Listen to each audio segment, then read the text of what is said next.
Hello বন্ধুরা, আমি অঙ্কিতা। আর আজকে তোমাদের সাথে যেটা শেয়ার করব সেটা হলো চিকেনের লাল ঝোল আলু দিয়ে। কার কার প্রিয় আর কার কার জিভে জল এরও অবশ্যই আমাকে জানাতে ভুলো না।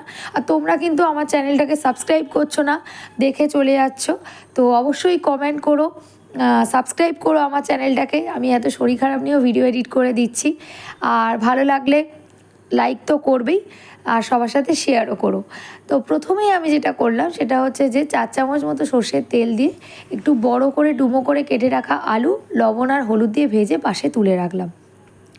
তারপরে ওই বাকি সর্ষের তেলেই ফোড়ন দিলাম গোটা জিরে, তেজপাতা, শুকনো লঙ্কা, 2টো লবঙ্গ, 2টো এলাচ, 2টো দারচিনি, একটা জয়িত্রীর ফুলকে মাঝখান থেকে আধখানা করে দিয়েছি, আর জায়ফল গুঁড়ো সামান্য। তারপরে দেখছো বেশ কয়েক কোয়া রসুন নিয়েছি, 4-5টা মতো, ওটাকে হামানদিস্তায় থেতো করে দিলাম।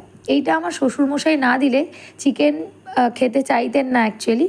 উনি বাংলাদেশের মানুষ ছিলেন, শাশুড়ি মাকে সবসময় বলতেন এইভাবে রান্না করতে, তো সেখান থেকে আমি এটা শিখেছি, ভালোই লাগে খেতে। তারপরে আমি স্লাইস করে কেটে রাখা পেঁয়াজ কুচিও দিয়ে দিলাম। এই ভিডিওটা যখন শ্যুট করা তখন আমি এক হাতে ভিডিও করা আর এক হাতে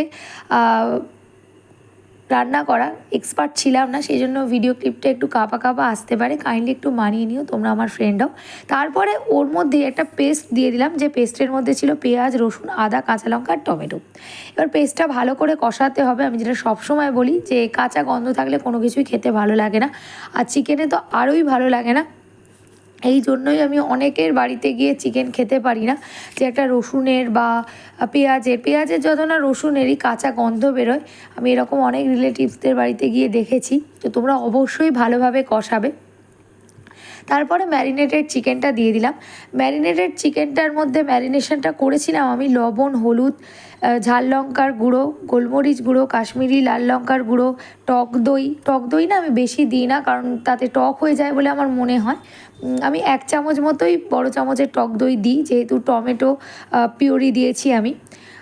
তার সাথে সাথে দিয়েছিলাম চিকেন মশলা বা বিরিয়ানি মশলা, তোমরা দিতে পারো। আমি অলওয়েজ শানের বিরিয়ানি মশলাটা ইউজ করি, ওটা আমি অনলাইন থেকে আনাই, কোনো সুপার মার্কেটে পাওয়া যায় কিনা আমি ঠিক জানি না, তোমরা দেখতে পারো। আর তারপরে একটু গরম মশলা গুঁড়ো দিয়েছিলাম, আর জিরে গুঁড়ো, ধনে গুঁড়ো, আর কসুরি মেথি। এবার যদি বলতে পারো যে পাতলা ঝোলে কে এই কসুরি মেথি দেয়, কিন্তু আমার বেশ ভালো লাগে, আমি একটু রিচ করেই বানানোর চেষ্টা করি। যদি ওটা না থাকে তোমরা একটু ক্যাপসিকাম কুচি করেও দিতে পারো, বেশ ভালো লাগে খেতে। তো তারপরে আমি উষ্ণ গরম জল দিয়ে দিয়েছি। ভালো করে আগে চিকেনটাকে নাড়িয়ে নিয়েছিলাম, আলু আর চিকেনটাকে ওই মশলাটার সাথে কষিয়ে নিয়ে তারপর উষ্ণ জল দিয়েছি। এই যে দেখছো ফুটছে। আর চিকেনটাকে না আমি প্রথমে একটু ভিনিগার দিয়ে ধুয়ে তারপরে উষ্ণ গরম জলে ধুই। তার কারণ এটা আমি আমার হাজব্যান্ডেরই একটা বন্ধু সৌরভদার কাছ থেকে একটা পিকনিকে শিখেছিলাম, তাহলে যে এক্সট্রা রক্তটা থাকে ওটা রিমুভ হয়ে যায়। শেষে একটু ঘি আর গরম মশলা দিয়ে দিলাম। এইভাবে করে দেখো, অসাধারণ খেতে লাগে। হয়তো একটু রিচ হয়ে যায় ঝোল হিসাবে, কিন্তু এটাকে আবার একটু ফুটিয়ে নিলে, রাতের দিকে আমরা তো রুটি দিয়ে একটু কম গ্রেভি দিয়েও খাই, তখনও ভালো লাগে। তো এইভাবে অবশ্যই বানিয়ে